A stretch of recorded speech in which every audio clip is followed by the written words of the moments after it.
Hello, everyone. I'm back after a hiatus of several weeks for doing our annual summer school and high school summer camp, which both of which went really well and produced, I don't know, 120, 130 original research projects between them.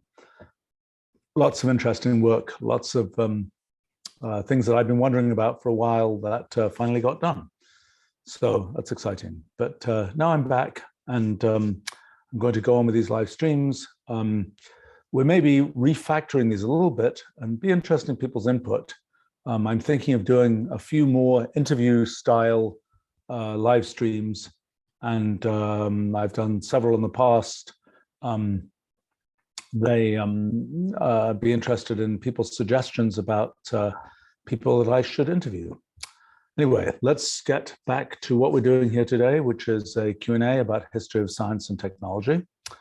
And I see a question here from Zayden. How was it determined that light travels at a constant speed in a vacuum? I think I know the answer to this. The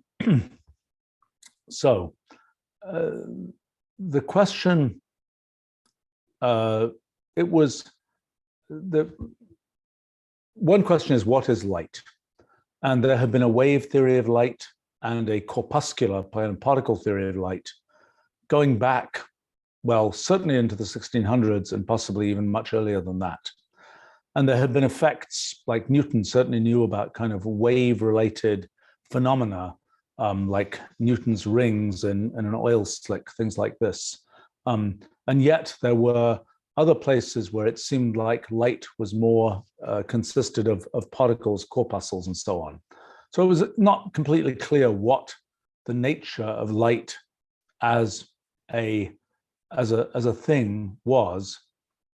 The thing that I think really began to converge on that was, I mean, there were effects in light that seemed sort of wave-like, diffraction, interference, these kinds of things. There were other effects that seemed kind of particle-like. I think Thomas Young of Young's slits and so on in the 1800s was one of the proponents, I think, of a wave theory of light, but it kind of went back and forth a whole bunch.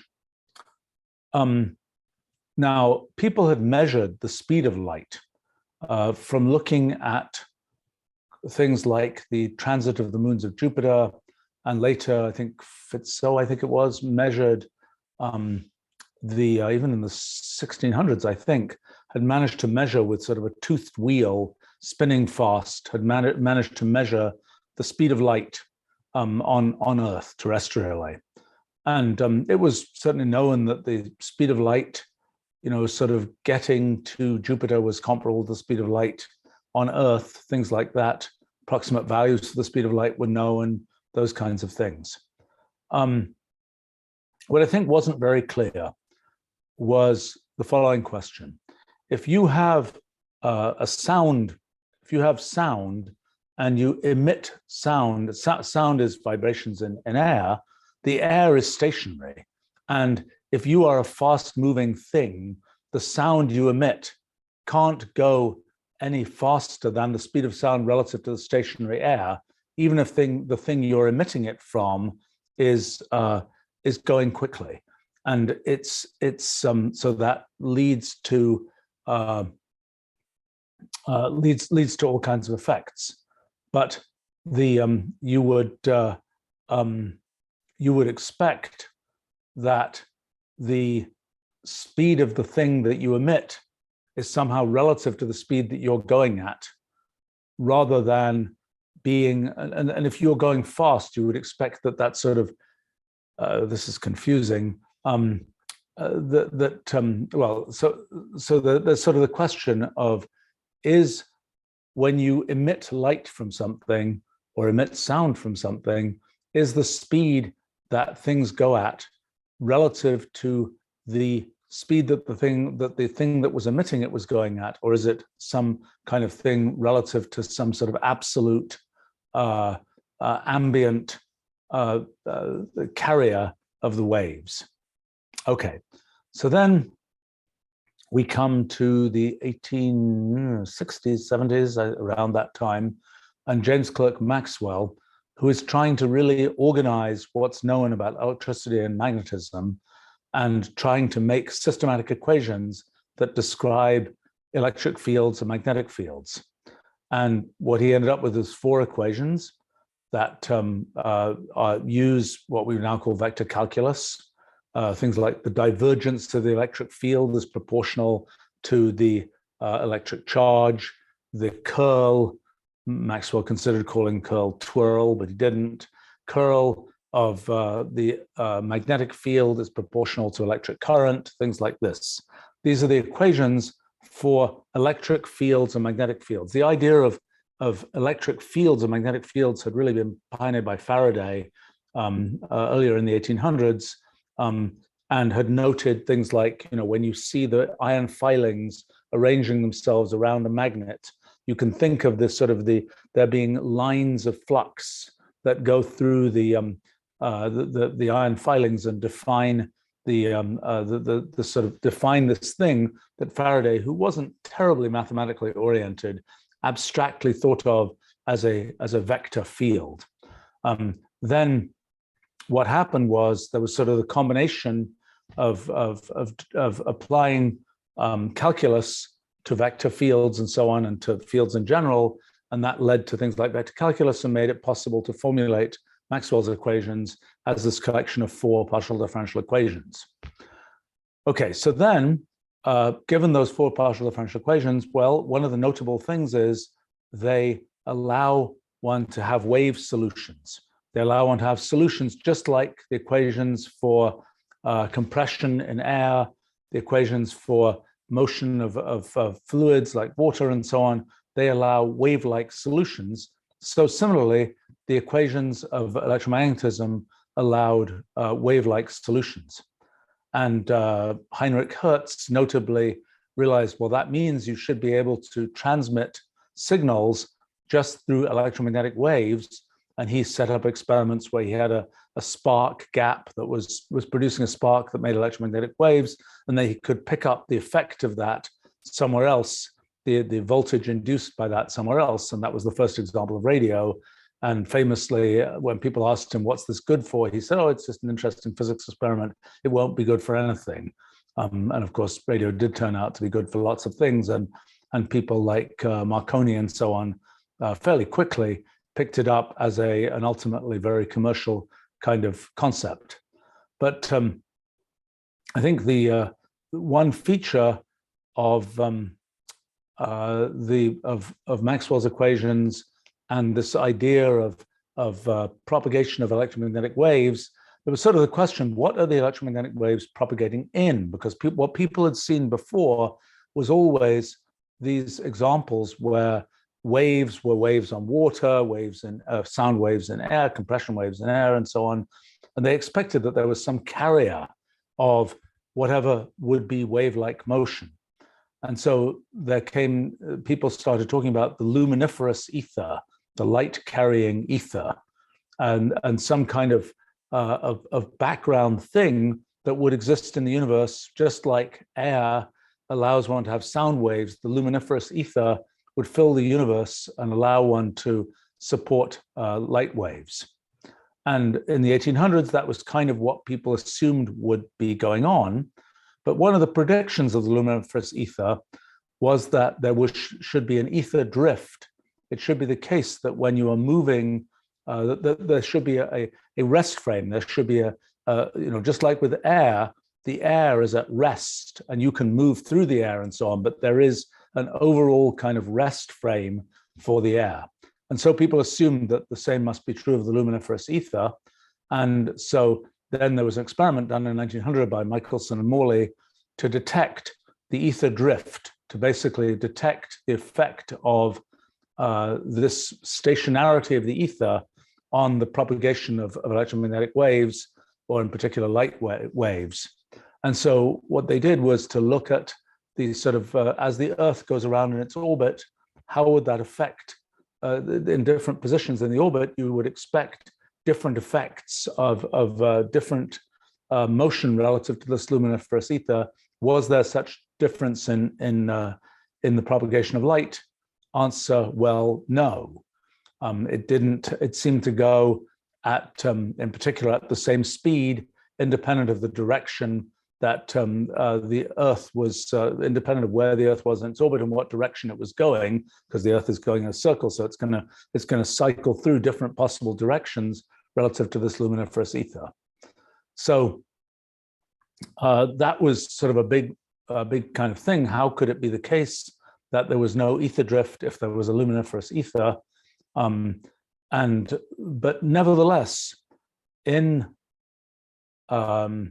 let's see, in Maxwell's equations, the speed of light is a constant in Maxwell's equations. And so this was all very confusing. And the big sort of breakthrough was 1905, when Einstein realized that you could kind of make the sort of constancy of the speed of light in Maxwell's equations, the absence of ether drift, of consistent by assuming that space and time were themselves not, were somehow not absolute kinds of things. So in particular, that, so a typical sort of thought experiment is, you've got this flashlight, it's producing light, the light's going at the speed of light, you run with the flashlight. Does the light that comes out of the flashlight go at the speed of light plus the speed you're running at, or does it just go at the speed of light? And you can make it consistent to think it just goes at the speed of light by changing the way that you measure distance and time according to the formulas of relativity. You can think about this in different ways, and we do in our physics project, in terms of sort of breaking things up into these very granular kind of events of this happens now, this affects something else, and you build up this kind of causal graph of events. But that's perhaps a more complicated way to think about it. The thing that was sort of the realization from Einstein was that by changing the way one thinks about space and time, one can make it consistent to have the speed of light be constant, independent of how fast you're going, and so on. So from that seemed to be kind of the theoretical sort of explanation of the constancy of the speed of light. In terms of measurements of the constancy of the speed of light, I don't know all of the data on that. And in fact, I think there are, let me see, how would you measure that? Well, let me say the following, that this whole idea of the luminiferous ether and the fact that one of the things that sort of came out in relativity theory was the idea that there is no sort of preferred rest frame. There's no sort of frame in which the ether is at rest and things are moving relative to that. Instead, according to relativity, one should think of things just as relative to the observer, and all that matters is the relative velocity of things relative to the observer, not the absolute velocity of the observer relative to some kind of global sense of zero velocity in the universe. Well, so went the sort of the rhetoric of relativity from 1905 on. But in fact, it's not really the case that there's no preferred rest frame in the universe, because the universe has stuff in it, it has matter in it. And that matter is the universe is expanding, but there is a frame in which there is when the universe started out, the matter was sort of sitting there and it's gradually expanding, but it's still the case that the sort of the overall structure of the universe defines a preferred frame in the universe. How do we see that? Well, if we look out in any direction in the universe, we eventually see back to light that started its journey towards us soon after the very beginning of the universe, soon after the Big Bang, 100,000 years after the Big Bang or so, and that we see that light in all directions in the universe. But that light was emitted in a sense from the hot stuff that was in the Big Bang, and there was a definite rest frame for that stuff.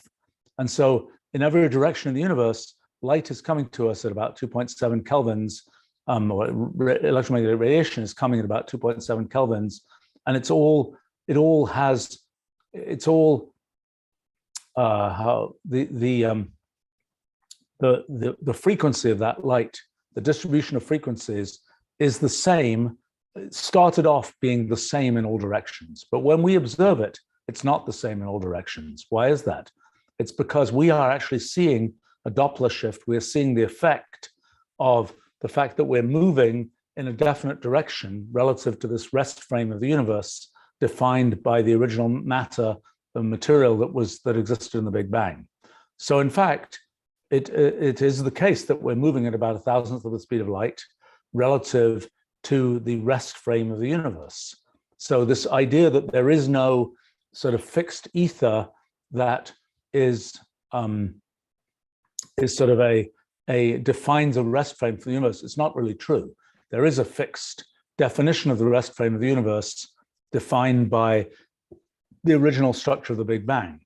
Now, it is also true that if we ignored that, if we just said we're in a very closed box that doesn't have any effect from any of that relic radiation or any of those kinds of things, then the claims of relativity should be true, and there really wouldn't be any way to know what the sort of preferred rest frame was.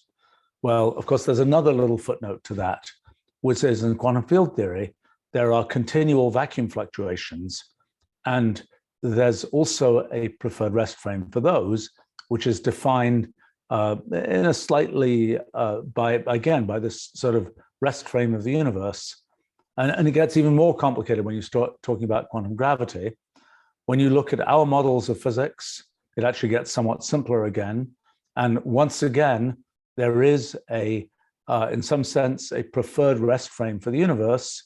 Although it because of causal invariance, which eventually leads to things like relativity, it does not have an effect on many kinds of measurements that you might make, that there is such a preferred frame.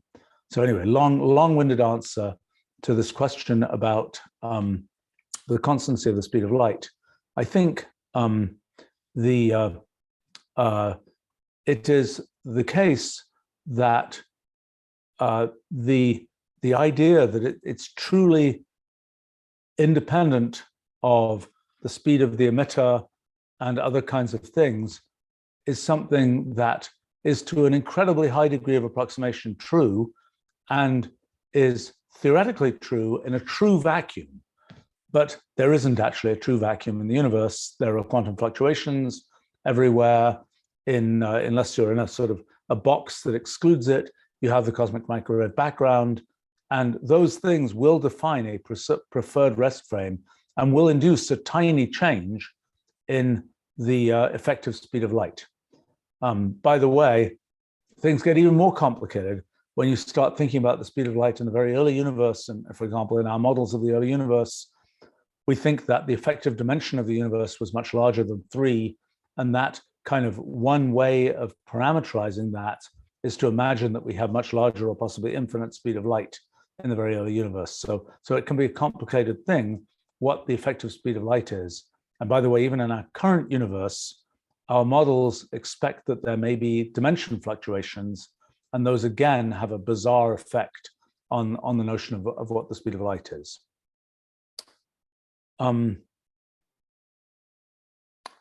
Let's see, so that was a long answer to that. Let's see, there's a question here from Matt about the history of the hard sphere model in statistical mechanics. Okay, so essentially the hard sphere gas is sort of an idealization of an actual gas with molecules bouncing around and so on. Well, people had talked about the possibility of atoms as discrete elements of the world back in antiquity, but they weren't thinking about kind of the mathematics of things bouncing off each other and so on.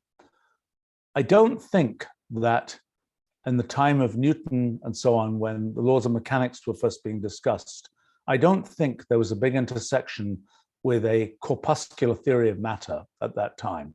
In other words, I don't think people really thought about the idea that matter might be made of atoms and how would the laws of mechanics apply to those atoms. That really there was a lot of confusion about what heat is. Heat eventually is the motion of atoms, but people not knowing about atoms didn't know that that was what heat was. In the early 1800s, there were things like phlogiston, which was this kind of fluid that represented the presence of heat, rather than heat being this characteristic of atoms. By, I think, 1830s were things like Brownian motion, and there also people like Dalton had studied chemistry and had given sort of arguments for why it seemed like there were discrete atoms in the world. And between actually observing sort of kicks on a pollen grain in Brownian motion and this idea that chemistry worked out very nicely if you had integer numbers of atoms for things, this started to emerge in the by the mid 1800s, I guess, the idea that yes, matter might be made of atomic components. Well, then people like Boltzmann,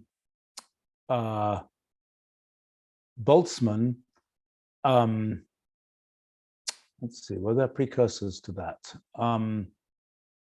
Well, Boltzmann proposed, certainly talked about the idea that atoms were bouncing around, and this notion that atoms, that heat was a form of motion. I think that had arisen slightly earlier than that, that heat, oh my gosh, maybe people like Clausius had talked about heat as a form of motion.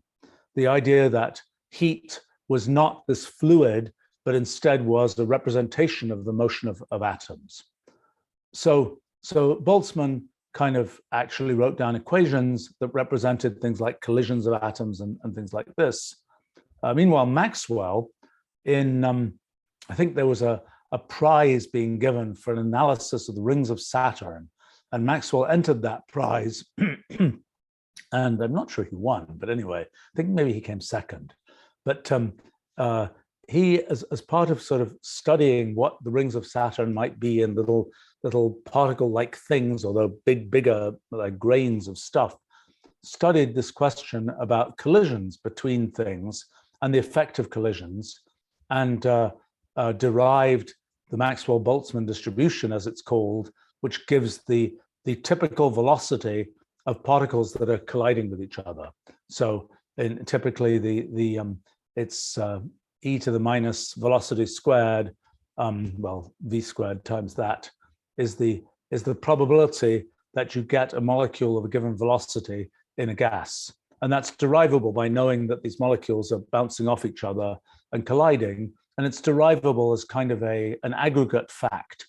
You can derive it by just using sort of probabilistic arguments, thinking about every collision and thinking about how energies and momenta work in each collision. Well, the Maxwell, certainly I think 1860s, maybe 1870s, was very interested in this whole question about how molecules might bounce around and run into each other, and what kinds of distributions of velocities you'd get and so on. And I remember years ago, I was looking at some stuff he'd written about it, and he considered all kinds of different shapes of molecules, like a molecule that's in the shape of a wedge, a molecule that's in the shape of a cube, and so on. How would they bounce off each other? But sort of the simplest case is spheres bouncing off each other. Okay, so then so what had been derived at that time was the Maxwell-Boltzmann distribution, a thing called Boltzmann's equation, which has to do with representing kind of the probability to find a molecule with a particular momentum and so on, and how that evolves. But these are all sort of probabilistic arguments that don't involve the specific looking at spheres bouncing off each other. So then, well, time goes forward a bit, and I think the next things that start getting talked about are really sort of mechanics questions related to things like billiards. You know, you've got these billiard balls, they're bouncing off each other. What happens when they bounce off each other? People like Poincaré considered that around 1900, and in particular noticed that if you repeatedly bounce these balls off each other, every time they hit each other, if they hit a little bit more off center, the amount off center that they hit will progressively amplify. A sensitive dependence on the initial conditions, a sensitive dependence on exactly where the first hit of the billiard balls is. So a thing that was a big obsession in the early 1900s was to understand how one would go from both sort of how gases worked and how one would get things like the law of entropy increase working, how one would get sort of the aggregate behavior of gas molecules, how that all worked. And a thing that was introduced was the so-called ergodic hypothesis, which basically said that when molecules bounce around, they're random enough in their bouncing around, in any particular case of bouncing around, that you can assume that they bounce around in a way that corresponds to the probabilities you would get if you looked at all possible ways of bouncing around, not just the specific way of bouncing around that happens in a particular kind of instance, a particular thread of time. So that was the ergodic hypothesis. And people were very keen to prove or disprove the ergodic hypothesis for different kinds of systems. One of those systems was the hard sphere gas system. I think a person called Krylov did a bunch of work in the 1930s. People like the Ehrenfests were other people who worked on these kinds of things. There were a bunch of people working on kind of foundations of statistical mechanics in the 1920s, 1930s, who were interested in things that amounted to kind of billiard balls bouncing off each other. And a number of results were derived about sort of how random the distribution of billiard balls would be after some number of collisions in a sort of on a billiard table of different shapes and so on. So that was kind of I think the things that happened from a theoretical point of view was the study of the ergodic hypothesis and the importance of and how sort of hard sphere gases would behave in that way. Well, then, people used kind of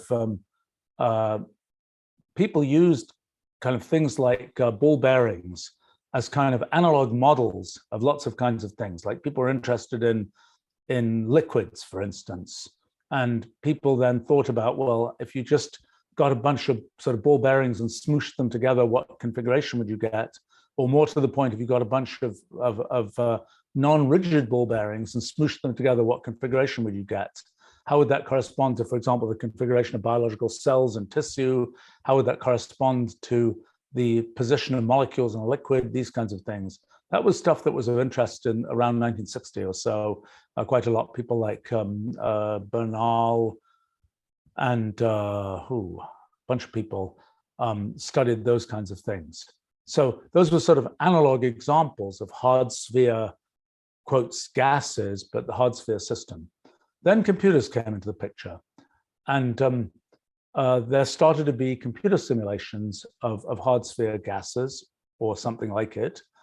And a person called Bernie Alder, a person called Wainwright, these were people who in the 1950s, I think, were starting to do computer simulations of hard sphere gases in the hope that you would see phenomena that were like what you see in real gases. Kind of an analog of that was done by Enrico Fermi, John Pastor, and Stan Ulam at Los Alamos in the mid-1950s. With a very early computer, they did an experiment on a collection of objects with springs separating them. And they said, what would happen if you just start these objects, you just wiggle the springs around, and you let these objects wiggle around kind of randomly, what would happen? If the springs are ordinary linear springs, you get very simple behavior. But if you have nonlinearity in the springs, what would happen? They saw that as another analog model for what happens in things like gases and other systems that occur in statistical mechanics. What they observed was the surprise that even though you might think that there would be, that things would sort of go to equilibrium quickly and that there'd be sort of random motions of all these weights on the springs, what they observed was some sort of long time coherent structures that could emerge. It later became clear that those are solitons, which had been actually studied in fluid mechanics 100 years earlier, actually, but hadn't really been concentrated on. And it was only later than that, in the 1960s, that people really understood this notion of integrable systems and these kind of special solutions to certain classes of partial differential equations. But in any case, the thing that that happened in So Fermi-Pastor-Ulam was an example of a computer experiment, a very rare and notable example of a computer experiment that was intended to explore statistical mechanics that was done in the 1950s. Alder and Wainwright then did similar experiments on hard sphere gases. The Fermi-Pastor-Ulam experiment was done at Los Alamos National Lab. The Alder Wainwright stuff was done at Lawrence Livermore Lab in California, and they used they first did those experiments, I think, in the late 1950s. They were starting to try and see what would happen with a hard sphere gas. For example, if the spheres are bouncing around, they're behaving like a gas, but let's say you make the density of the spheres higher, or you squash the volume down lower, would there eventually be a phase transition? And would you see something like a liquid or a solid? Clearly, if you squash the spheres enough, you'll see a solid because the spheres are packed in densely. But what kind of intermediate behavior would you see? And they used a computer, I think it was called the LARC. They used a computer to try and figure this out. And at that time, the display was like an oscilloscope. And so they could see little dots on the oscilloscope screen that represented the motion of these particles bouncing around.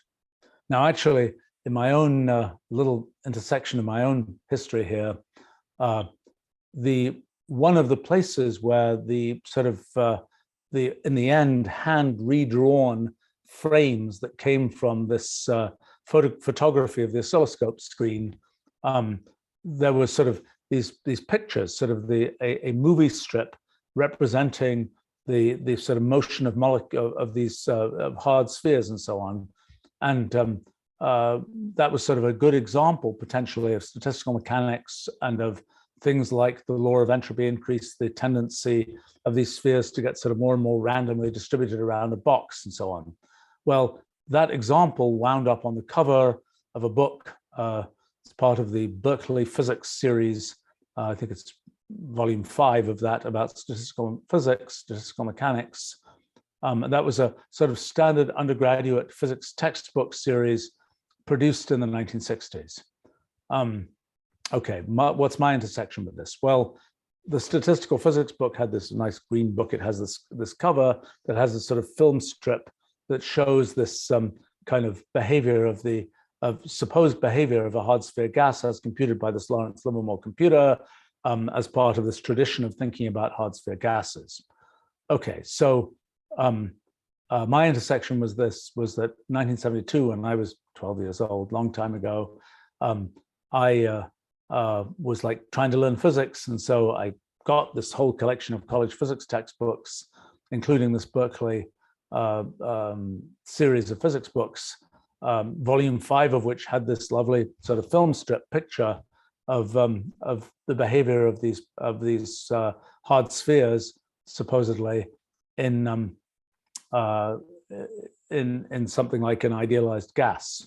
So I was really interested in that picture, and I was really interested in the phenomenon of the second law of thermodynamics, of the sort of tendency of things to get more random and so on, and of this fact that you could take all these molecules and you could make a collective statement about what they would do that would correspond to the second law of thermodynamics, even without knowing a lot of details about these molecules. Okay, so in fact, one of my first serious sort of physics-oriented computer programs was in 1973 on a very primitive kind of computer, where I tried to make a simulator of those kinds of particles bouncing around in a box in the convention of naming programs at the time, because they were on paper tapes and things, and you would write the name of the program on the tape, and maybe you'd index them somehow. I called that one SPART for Stevens particle thing, because people usually use their first initial and some shortening of the name of the thing. So my SPART program was one of my early efforts in simulating things. As it turned out, it was a pretty crummy simulation, because in order to compute things about hard sphere gases, you really need floating point numbers. You really need sort of precise information on what the positions of the spheres are. And I was not able really to have that on this very small and primitive computer that I was dealing with. So I sort of approximated things by just putting all the particles on a grid. And I imagined that instead of hard spheres, they would just be hard squares. And I imagined some sort of collision rules for these hard squares. And I programmed these things. Well, interestingly, I programmed this. I thought I was going to see second order thermodynamics behavior, but I didn't. And many years later, I came to realize that there were detailed conservation laws in this thing with a grid of particles on particles on the square grid. There were detailed conservation laws that prevented the kind of thermalization, the kind of tendency towards randomness that you would usually get. And even if you put weird shaped obstructions in there, you could still get randomness. But I didn't know that when I was 13 years old or whatever, and I was writing this code. And so that for a long time made me think, I really don't understand how the second order thermodynamics works. Well, by the mid-1980s, I sort of redid this experiment with idealized particles, but now on a hexagonal grid or on other kinds of grids, and observed all kinds of randomization. And then a few years after that, I realized that this idea of computational irreducibility really explains why the second order thermodynamics works, how all these phenomena of being able to go from sort of the very orderly pattern of things bouncing around to disorderly patterns of things bouncing around, how that works, and how it really doesn't depend on things like the sensitive dependence on initial conditions and the fact that spheres bounce further away when they are hitting off center and all those kinds of things. It really wasn't affected by any of those things. But when I came to write, when I was writing my book, New Kind of Science, I wanted to fill in the history of lots of things, including the history of that book cover that had sort of led me on this path towards statistical mechanics and so on, and had talked about hard sphere gases. And so I contacted Bernie Alder and said, where did those pictures come from? And he said, well, actually, they were kind of a cheat. They were not, in fact, based on a true simulation of things bouncing around. We couldn't trace them for very long on that kind of computer. Instead, there were random numbers introduced, actually using von Neumann's middle square random number method. And really, the randomness that you see in the pictures is because of a random number being introduced into velocities of things, not because of accurately tracing the collisions of these particles. So that was a kind of a downer, but I only learned that after I had already thought I had really understood the second order thermodynamics and no longer really cared about those details. But it was sort of an interesting thing that that book cover was actually a fake in the end, in a sense. I will say that back in those days, one of the things that was discovered in the 1960s in simulations of hard sphere gases is this phenomenon of so-called long time tails. You might think when you have all these molecules bouncing around that any correlation between molecules, any sort of collective, that it would quickly be kind of ground down. It would quickly randomize. Things would quickly randomize even on a microscopic scale. But it turned out that there was this kind of power law distribution. You might think it would sort of exponentially randomize, but actually there's a power law tail that was observed, and that's associated with large scale kind of hydrodynamic effects that are sort of, you're starting to see the emergence of even in these molecular systems. But so anyway, that's a bit of a history of hard sphere gases. They're a little bit of a squiggly business because this sensitive dependence on initial conditions, this detail about sort of exactly how, whether the spheres hit on center or not, those things cause one to lose numerical precision quite rapidly. And so one is not getting an accurate trajectory for every molecule after not very long if one's using fixed, floating point arithmetic with a fixed precision and so on. And in fact, one would have to use sort of, linearly increasing precision or exponentially increasing accuracy, so to speak, exponentially increasing sort of fineness of scales in order to trace completely accurately what happens in the hard sphere gas, and that quickly becomes impractical. So it's a little difficult to really know for sure what happens in a hard sphere gas. There are most likely a phenomenon, it's usually called shadowing, which basically says that the thing you get, even by making those approximations, will be in some sense close to the thing that you would get if you were to do it precisely. But I think that hard sphere gases and things like them have perhaps not received as much attention as they might because of some of these difficult footnotes.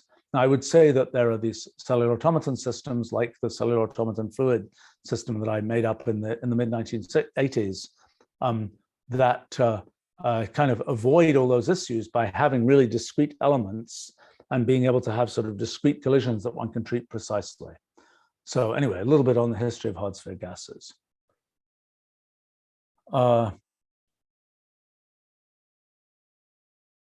my, well, Guil asks a somewhat related question. How did the study of nonlinear dynamics come about? I would imagine it will be a known thing after Newton's work. Well, no, it wasn't. What happened is Newton formulated his laws of mechanics, sort of was able to sort of compute with them using calculus and so on. But what people were interested in were the laws of mechanics, not so much sort of your arbitrary equation. They wanted the particular equation. Okay, so a couple of different branches happened. Newton was interested in the particular laws of mechanics. People like Euler in the 1700s started looking more generally at sort of the structure of certain kinds of differential equations, particularly linear differential equations, and so on. It was difficult enough to deal with linear differential equations. All kinds of exotic mathematical functions got invented, Bessel functions, hypergeometric functions, all these kinds of things. It was difficult enough to deal with those kinds of equations, let alone dealing with sort of all kinds of elaborate nonlinearities in these equations. I would say that, well, let's see, there's certain very sort of specific nonlinearities that could get introduced that lead to these kinds of special functions, but sort of just throw in an arbitrary nonlinearity wasn't really a thing about which one could say very much with these equations. People were concerned about, how many regular singular points are there in this differential equation, all this kind of thing. That only works for pretty specific forms of differential equations. So differential equations abstractly studied by people like Euler, but not really the true nonlinear case. Then people started studying other kinds of physical systems like fluid mechanics. The Navier-Stokes equations for fluid flow, which are nonlinear equations, were developed, but people were really mostly keen on solving them using mathematical functions, and they could only do that in cases which were rather special, like flow past a sphere and at low Reynolds numbers where the flow is moving very smoothly, and where there were sort of special cases where it was possible to get exact analytical solutions. But by the way, worth realizing that we forget sometimes the modernity of modernity, so to speak, with respect to these kinds of things. Back in the time of Newton, the way you solved an equation was by writing down a mathematical formula for the solution. This idea that you might have a numerical approximation that you dealt with just wasn't there. The thing that was sort of the intermediate case was the idea of series solutions, expanding the things as a series, and that was known by, I think Newton had that idea, certainly Maclaurin by 1720s had the idea of expanding a function in a series and approximating it as sort of an algebraic approximation. But the idea that we would routinely have today of let's just solve that equation numerically, that idea really wasn't around at that time. So then when it comes to kind of nonlinear effects, the kind of the big problem of the 1800s in terms of mathematical physics was the three-body problem, the gravitational three-body problem, the motion of the Earth, Moon, and Sun, or idealized versions of that under mutual gravity, was a super hard problem to solve. Newton had tried to work on it. He hadn't gotten the right answer. People really needed to know it accurately if you wanted to predict when eclipses would happen, things like this. It was very, very hard to solve. And people mostly thought about solving it either let's find a mathematical function that somehow cracks it, or eventually let's find a series expansion that will be a convergent series where by taking just a few terms, we get a good approximation of the answer. That's what people tried to do. Poincaré around 1900 very much got into that business, and made some more general observations about the ways that dynamical systems where of dynamics, where things are moving around, how that would work. And he started looking at things like the divergence of trajectories in as a result of things being in spaces of negative curvature, the divergence of trajectories, for example, in the case of these balls bouncing off each other, things like this. And that led to sort of early ideas of what were later called Lyapunov exponents. Lyapunov, I think, had been studying these things in the context of more like control systems and so on, I think, rather than sort of these more abstract, more mechanical, more pure mechanical dynamical systems. But so Poincaré is sort of an early example of dynamical systems. Then people got interested in, people tried to characterize the behavior of dynamical systems. Poincaré had invented topology as a way to characterize some sort of structures of solutions. Later on, the method of symbolic dynamics, this is 1930s or so, was invented, where you just sort of said, we don't care about the exact value of where things were. We're just going to bin things and sort of, and say it's in the A position, B position, C position, and thinking about sort of the discrete mathematics of how those different sort of the sequences of symbols that would correspond to particular behaviors. Okay, so then we get to the 1950s probably, and well, actually, I'm going to let me back up a second. 1930s, another important thing, the van der Pol oscillator and van der Pol equation and so on. So back in let's see, amplifiers for radio had been invented in the very late, let's see, I think they were first really used by in the 1920s and so on, with vacuum tubes and things like this. And people, so you were trying to amplify a radio signal, and there was an equation that represented the amplification of the progressive amplification of a radio signal. That equation was a nasty nonlinear differential equation. And it had all kinds of weird characteristics. It had all kinds of things where sometimes you would get a limit cycle, a kind of a single frequency. Sometimes you get multiple frequencies. It would be a mess. This was something that people started analyzing, well, in the 1930s, I think, looking at the behavior of those equations and realizing it's a big mess. We don't really know what's going on. Okay, so then those were differential equations. In the 1950s, people started looking at what would now be called logistic maps. There have been some precursors, I think, to this, but in areas like ecology and so on, people were saying, well, there are this number of fish this year. If there are this number this year, how many will there be next year? And you got these kind of recurrence relations that said, given the number of fish this year, how many fish will you have next year? And that led to the idea of an iterated map, where you have some value at a particular year and then a value at the next year and the next year and so on.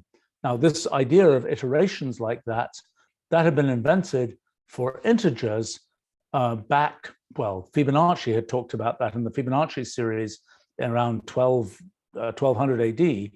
And those things were widely discussed. Difference equations were widely discussed along with differential equations. I mean, George Boole, for example, famously wrote two little books, one about differential equations, one about difference equations.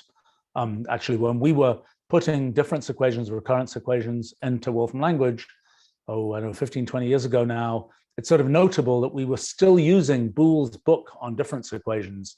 That hadn't been superseded, whereas Boole's book on differential equations had been vastly superseded by lots of other work on differential equations.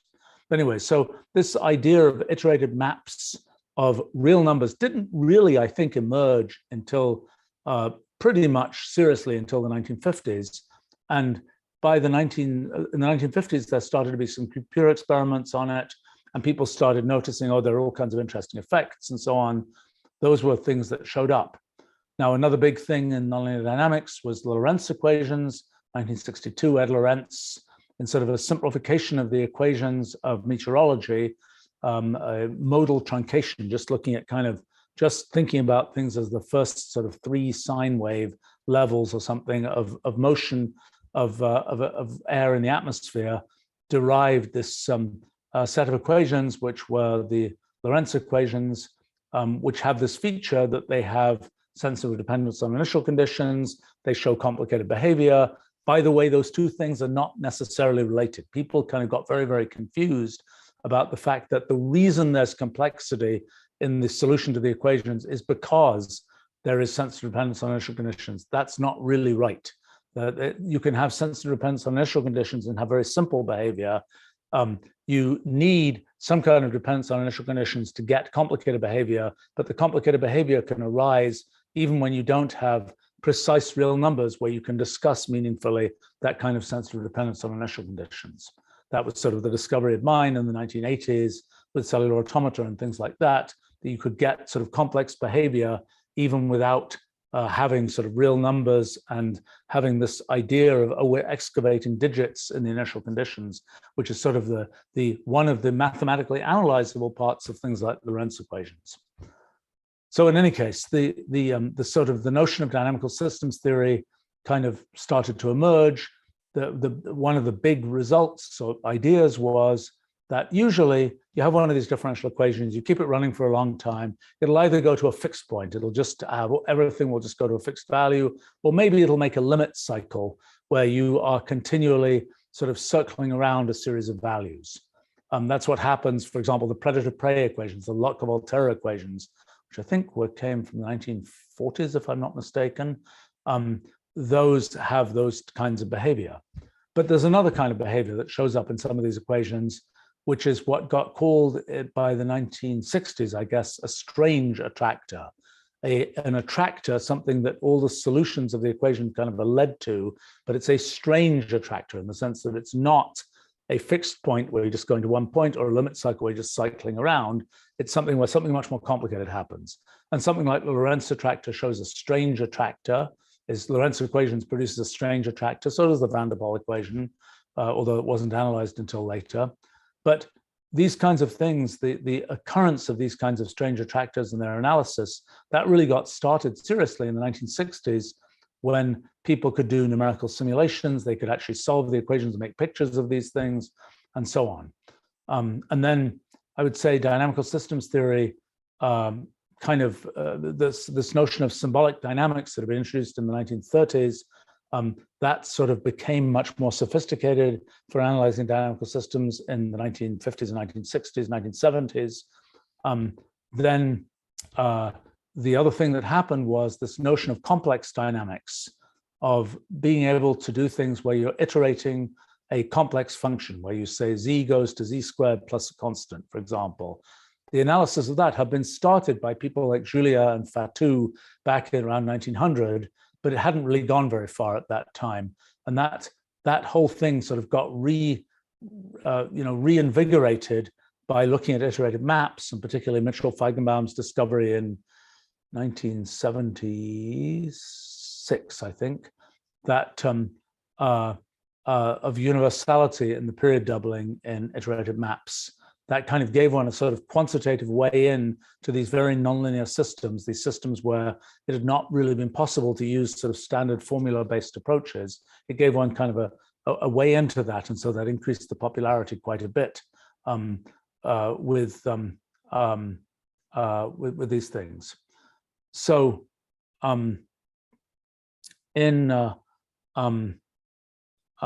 let's see. And that led, so complex dynamics, which is iterating complex functions, complex not in the sense of complicated, but in the sense of involving complex numbers and square roots of -1 and things like that. That has a very beautiful theory. A lot of that is very, very sort of a theory you can really work out a lot with. And that really sort of, I would say, came into its own in probably the 1980s and beyond. And so that's led to sort of a current interest in dynamical systems theory, nonlinear dynamics. I would say that there are different branches of nonlinear dynamics. Some of the work on differential equations in the 1940s and 1950s led to the study of control systems. What happens there is a little confusing because the equations might start incredibly nonlinear. They're very nonlinear things that are doing very complicated stuff. But when you have a system that is controlled, you're typically controlling it to be precisely tuning its parameters exactly so it doesn't go off into all this wild nonlinear behavior. So whereas the system which you study in control theory might be a system with all kinds of complicated nonlinearities, you mostly don't see that, because when it's in control, it is showing only this sort of linear variation around this point where it is controlled, so to speak. And that's part of what happened in fields like cybernetics, which had some sort of intersection with nonlinear dynamics early on, but because of cybernetics was sort of about control of things in animals and machines and so on. And sort of the first assumption would be, well, we've got these differential equations, let's see what their solutions are. But then it kind of turned into just that point at which there is control, where there really isn't the same kind of nonlinearity that you see in general. And that nonlinearity is what leads to all that complicated behavior. So you don't really see that when you're studying control theory, even though some of the equations are the exact same equations. So that's sort of a separate branch off of nonlinear dynamics, which isn't really that nonlinear, because at the controlled point, it is sort of linearized. Well, let's see. There's a long description of that.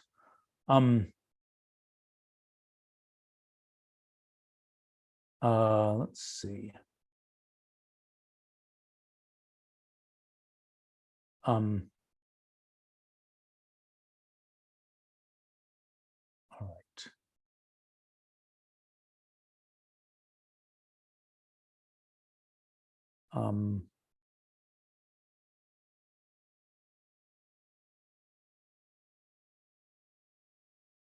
Well, there's a question here from Blue asking, how important are complex numbers in the history of science and technology?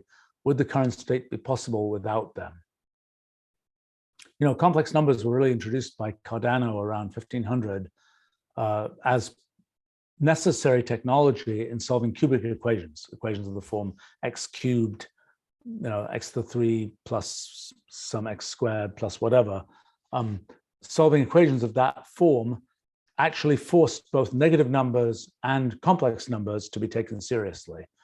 And they sort of came in a bundle, strangely enough, because negative numbers seem much easier to understand. But people hadn't really seen the need for an entity of a negative number. It's like, well, you owe money or you're owed money. Those are kind of things you can describe in words. Why have a mathematical notation that represents a negative balance or some such other thing? It's sort of unnecessary and didn't need to be mathematicized. It kind of reminds one of modern times where I've been on this quest for the last, 40-something years of sort of making the world computable, finding ways to represent computationally all kinds of things in the world. And you might say, why bother? Why do we want to represent kind of things which we would otherwise describe in words computationally? Well, one good reason right now is because then computers can help us figure out what's going on with them. But there are other reasons of sort of having a certain clarity and streamlined form of presentation.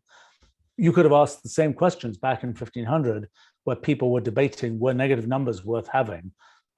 Why don't we just describe it in words? Well, it turns out negative numbers are pretty useful. It really is a major streamlining of the way that one does mathematics, to have this idea that you can take, you know, when you say 7 minus 5, that you can pick out the minus 5 as a thing all to itself and say 7 plus minus 5. In a sense, that ability to take out this lump that is the negative 5 thing, as opposed to just having to say words about how it's subtracting 5 and so on, the ability to sort of take this lump that represents something about itself. It's a very computational kind of idea. It's a very symbolic kind of idea. It's the kind of idea that, for example, in our Wolfram language, kind of computational language development, this notion of making things into sort of objects, not really in the object-oriented programming sense, but into kind of symbolic objects, symbolic expressions that you can kind of pick up and do things with. That's a super powerful idea. And we're sort of seeing that idea work out in the computational context all over the place. But old Cardano had kind of had that idea for negative numbers and for complex numbers. Now, once one had the idea of complex numbers, it's really a convenient packaging of sort of a pair of numbers. You could equally well say, well, where is that in the plane? There is some position. It's at, coordinates 3, 4 in the plane, but you can also sort of package that into this single number, 3 plus 4i. And that packaging just turns out to be very convenient mathematically. There are a lot of interesting properties where there are direct analogs of things that are true about integers and real numbers and so on, that are also true about the Gaussian integers, the complex generalization of the integers, and complex numbers. So a lot of facts that are true about ordinary real numbers are also true about complex numbers. And so that again allows one to take a lot of machinery that was developed for real numbers and apply it directly to complex numbers, rather than having to chase around saying, oh, it's pairs of numbers and we do this thing to these pairs of numbers, which would be an equivalent way to do it. You could have pairs of real numbers, the real and imaginary parts of our complex numbers, and you could trace those all around. But it's much more convenient to have this kind of mathematical packaging into a complex number. Now, could modern technology have been invented without complex numbers? Oh, sure. They're just a convenient packaging. Back in the 1830s, I think, William Rowan Hamilton generalized the complex numbers to the so-called quaternions. Instead of having just 1 and I as the units, you have 1, I, j, and k as the units. People thought at the time that maybe quaternions were like the, amazing, and they were going to solve science, basically. They didn't. Quaternions are convenient sometimes. They allow one to represent, for example, rotations in three-dimensional space. They have other nice mathematical properties, but they were not kind of killer additions to the arsenal of things that one had to do to sort of do science with. So that's a case where sort of the quaternions were a little bit like, you would say, the complex numbers. Well, they were great. The quaternions will be even better, but they weren't. You can go on even from the quaternions to the octonions. Certainly people are there are octonion enthusiasts, but they haven't yet proven themselves to be sort of front and center things that are important in science. They might relate to some of the symmetry groups that show up in particle physics and things like that. That remains to be really established, and for example, in things like our model of physics. By the way, in case you're wondering, you go from the real numbers, the complex numbers, the quaternions, the octonions, and that's kind of the end of numbers that have sort of number-like behavior, of generalizations of numbers with number-like behavior. For example, when you go to quaternions, you lose commutativity. You lose the fact that x times y is equal to y times x for all numbers x and y. And when you go to octonions, you lose associativity, the fact that x times paren y times z is the same as x times y times z. And when you go beyond that, you lose other properties that you think any self-respecting number should have. So you can't really go much further. Well, you can go further, but Cayley numbers, right? The other generalization, I think, hypercomplex numbers, but they're not as popular. But so I don't think, certainly complex numbers are a very convenient packaging. They allow one to not have to talk about sines and cosines, but to talk about e to the I thetas. They allow one to do Fourier analysis in a nice, clean way. They allow one to represent things more cleanly. I don't think they are strictly necessary. I mean, let me give an example. The idea of vectors is again a packaging idea. You could, and when Maxwell wrote out his Maxwell's equations originally, he had the x component of the electric field, the y component of the electric field, the z component of the electric field. But it's more convenient to package those all into a vector and say it's the electric field vector that has 3 components, because you can do things with that vector. You can take the divergence of the vector as a vector. You can take the you can add vectors together as a vector. This is what, for example, in Wolfram language leads to our notion of listability, where you can have lists of things. They don't have to be numbers, or even lists of things if you want to, but that whole sort of list thing gets treated as a single object, and you can add them together. You can add constants to them, things like this. That idea, the idea of packaging things in vectors, is another very powerful idea. So complex numbers are a packaging idea. You could always write out all the components, but it's a convenient packaging. And that certainly streamlined things that have gotten done. Are there things that have been figured out merely because complex numbers exist? Yes, definitely.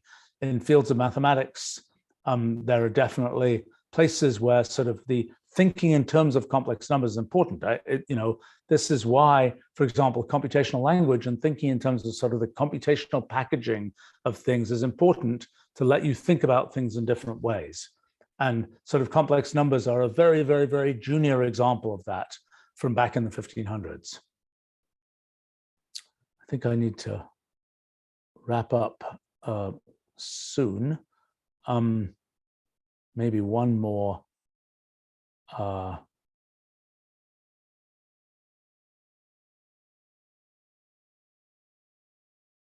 let's say two questions, one easy, one not so easy.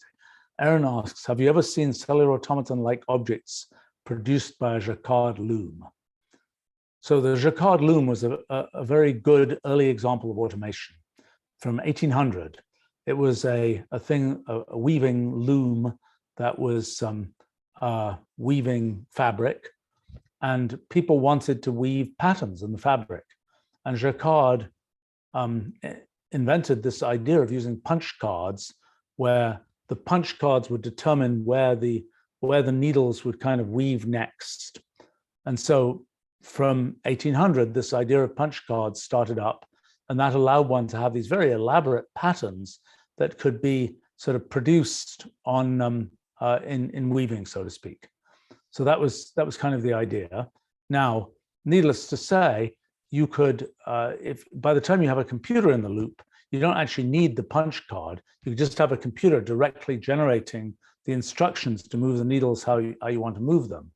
And so with cellular automata, you've essentially got this array of values, and you have a very simple rule that determines the new value based on the old values. And you could use that to essentially make an infinite loom where you are computing the positions of the needles from their previous positions, so to speak. And yes, people have done that. And there are a number of lovely things like scarves, for example, that people have woven that way. I have to say, I did consider at one point making a collection of sort of designer scarves that were cellular automaton based, that was sort of an infinite scarf where, with a cellular automaton pattern, one can have something which is a never repeating scarf. So everybody gets a unique scarf coming off this sort of infinite loom, so to speak. And I did explore this a bit. I learned more than I would like to know about kind of the, alpaca goats and what kind of thread you have to have nice, nice kind of good feeling and high quality scarves and so on, and the different weird things that happen of different parts of the animal and the different colors of their fur and so on, and what effect that has when you dye the thing and you start weaving the thing and you et cetera, et cetera, et cetera. I got quite deep into it. The end result of it was it's too complicated for us to make scarves, but other people have made them, and I think often with knitting. I'm exhausting my knowledge of the processes of knitting versus crocheting versus other kinds of things. But yes, there have been such things made, and I think you can probably even find them on the Etsy's of this world and so on. But it is, to me, it's very remarkable that the Jacquard loom was such an early invention in the history of automation. All right, I'm going to try and tackle one more thing. It's a question from something like that. Curious about my thoughts on the technological singularity. Okay, so somebody recently told me that this had a different origin than I thought. But the idea that sort of the pace of innovation, the pace of this invention is so ever increasing that at some point it will basically become infinite, is a belief that's been around at different times for a while. I mean, it's sort of ironic that back 100 years ago, well, no, in 1900, people were making statements like everything that has been invented or is worth inventing has already been invented. Everything that's worth inventing has already been invented, so they said, right before just a whole bunch of new inventions and things got made. Well, sort of the flip side of that, I think 1940s, 1950s, I'm not sure if this is to be attributed to Stanislaw Lem or to Jacquard or to other people, but I know that there sort of was the concept, maybe von Neumann talked about this, I'm not sure, this concept that there could be a sort of a rapidly accelerating pace of innovation, together with the idea that eventually machines would make machines, and then the pace of innovation would get even faster, and it would lead eventually to this moment where there's this singularity, where sort of things take off at an infinite speed. Now, you know, people observe these different things. Like, for example, people observe that the scientific literature is exponentially increasing in size. That's one kind of observation. Discoveries are happening more quickly. Some people would interpret that to mean. Other people say, you know, innovation has ended. There are no interesting new innovations. It's all just different social media platforms or something from here on out. I think that both of these things are kind of false observations. I think what happens, I think I've said this many times, sort of the pace, the rhythm of innovation tends to be new method is invented, new direction has gone in, 5 to 10 years, low-hanging fruit to be picked. Very rapid innovation in some area that you may never have heard of before, may not have even had a name before. And then sort of the low-hanging fruit is picked, things level off. There might be 50 or 100 years of progressive sort of incremental innovation, but not that same rapid innovation. And so when you look at fields that are in that kind of cruise phase, those are the ones you most know about, and they look like they're in cruise phase, and they look like there's not a lot of sort of true innovation going on. Now, doesn't mean that when they're in cruise phase, that there isn't a lot more work going on in those areas. And certainly academic papers are a sign of certain kinds of academic work. And there are many other forces that lead to rapid increase in the numbers of papers in all these fields as they get established and institutionalized and so on, that have nothing to do with the sort of true, here's a really new direction kind of thing. And mostly, in fact, the sort of force of all of that sort of institutional structure tends to slow down the rate of sort of true, often the sort of weird direction innovation. So, but this question of whether, for example, the production of kind of, you know, AIs will make new AIs, and eventually the AIs will sort of become infinitely, rapidly innovating relative to us. Well, okay, so this is a slightly complicated issue, but I think that the main thing to understand is it's not like you measure IQ points for an AI and you just go, oh, first it was 100, then it was like 40, and then it was 100, and then it was 200, 300, 700, etc. It just doesn't work that way. That's not, whether sort of such things measure anything meaningful is debatable. But the whole point is that what we learn from things like my principle of computational equivalence is that once you reach a certain level, which isn't very hard to reach, everything is capable of universal computation. Everything can do any computation you ask for. Maybe it can do it slightly faster, maybe it can do it in a slightly different way, but it doesn't do completely different kinds of computations. So in a sense, there's no ability to reach, it's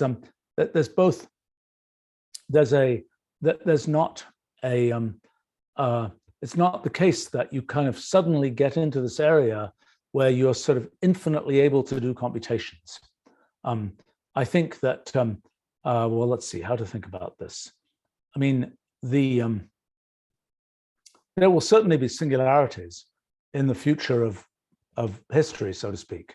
I mean, one very obvious one is, you know, effective human immortality.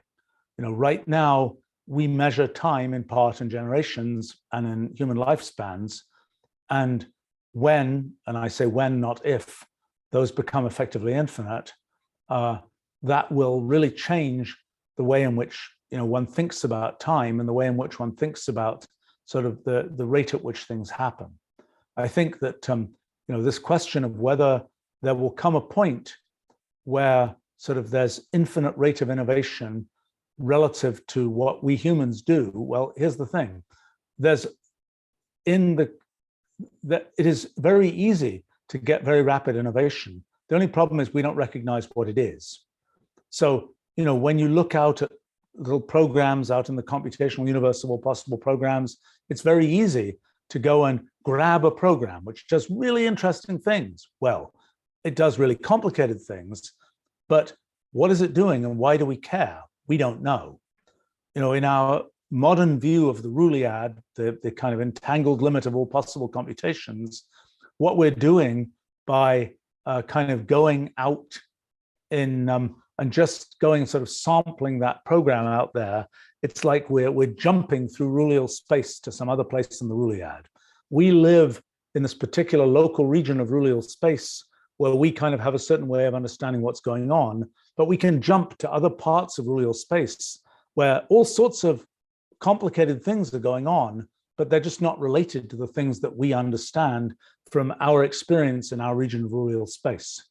And so I think the thing to realize is that, in a sense, the ultimate technological singularity is probably the Roolead. The Roolead contains all of these possible computations and so on. The problem is, while the Roolead is everywhere, it's right there, it's what we live in, so to speak, our sampling of it is much more limited. So in a sense, the thing that we might be asking is how much, to reach a quote technological singularity, what that's effectively saying is that we are able to ingest, we're able to make technological a sort of infinite expanse of the Roolead. One thing I might mention is what is technology? I mean, technology is you take things from the natural world, or maybe the computational world, and you apply them for human purposes. You discover how to take iron and turn it into useful pieces of steel and so on. You discover how to take, I mentioned radio and make it something, electromagnetic waves, make them something useful and so on. We're taking these things that sort of, in some sense, exist out in the world, and we're finding a way to make a bridge to make them useful to us as humans. And that's the story of technology. And I actually wrote about this recently. I wrote a little piece about alien intelligence and the concept of technology. I should have mentioned, but I didn't think of it, the relationship to technological singularity. Because I think the right way to think about this is, it is trivial. It is right there in the Roolead, is all of this possible structure. But the issue is, have we grabbed it as technology? And to say there's infinite technology is to imply that we are capable of understanding sort of this infinite set of purposes to which that technology might be put, and we're just not. The way that human sort of understanding and purpose evolves is quite slow. And we're, gradually we get a new paradigm for thinking about things. Gradually this happens, gradually that happens. There's a kind of thread of understanding that we follow, that we followed throughout the course of kind of the development of civilization, that allows us to kind of step slowly further and further out in the Roolead. But to say, well, there is a lot of Roolead out there that we could in principle go grab. Well, yes, we could. It's just not for us humans to do. Now, we might also say, well, how about we get the AIs to do that? Forget the humans, let's get the AIs to do that. Great, it's easy for an AI to do that.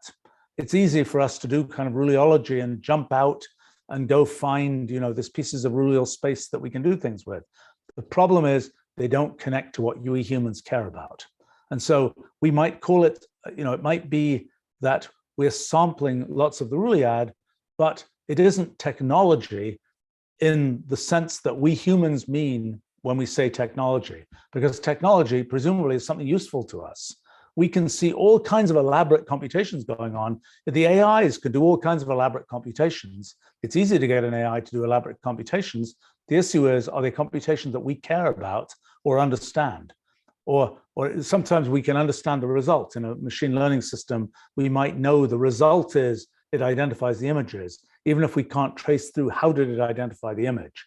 But if what it's doing is so kind of free range that it's just sort of producing complicated patterns like a cellular automaton, like a woven cellular automaton scarf or something going off to infinity with its complicated patterns, it's just producing these complicated patterns, and we don't have a way to sort of merge those with human purposes.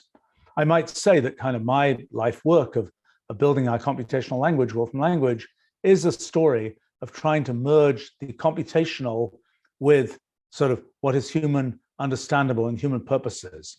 Because the whole point of a computational language is to define a way of specifying things computationally that is specifying things people care about in ways that people understand, having a language that people can write and read, that represents things computationally, that provides kind of a bridge to this great power that exists in doing kind of in the computational universe. That full power is this kind of bubbling ocean of stuff that we don't have ways to use right now. I will say, and I know I should I have to leave in a moment here, but as looking at our summer school and summer camp, where sort of the technology stack is all Wolfram language, I have to say, particularly for the high school kids who are coming and middle school kids, I do feel like if you give people computational language, you're giving them a superpower. It's kind of remarkable that these things that, you know, they sort of appear magic to lots of other people, that, you know, you can take this question and you can just do things with it in ways that people just couldn't understand, that sort of seem like magic, but actually it's just the application of computational language and the assistance of your computer that allows you to do things. And it's sort of an interesting experience of seeing kind of, you know, it's one of these things where there are different skills people can learn, but this is a very strong superpower kind of skill that lets people effectively do magical things, so to speak, just with computational language. Anyway, I should probably wrap up here, but glad to be back doing these live streams. These are fun for me. I hope people find them interesting. With respect to the thing I was just discussing, I do recommend this piece that I wrote a few weeks ago about alien intelligence and the concept of technology. I think it's very related to this. So thanks very much, and see you another time. Bye for now.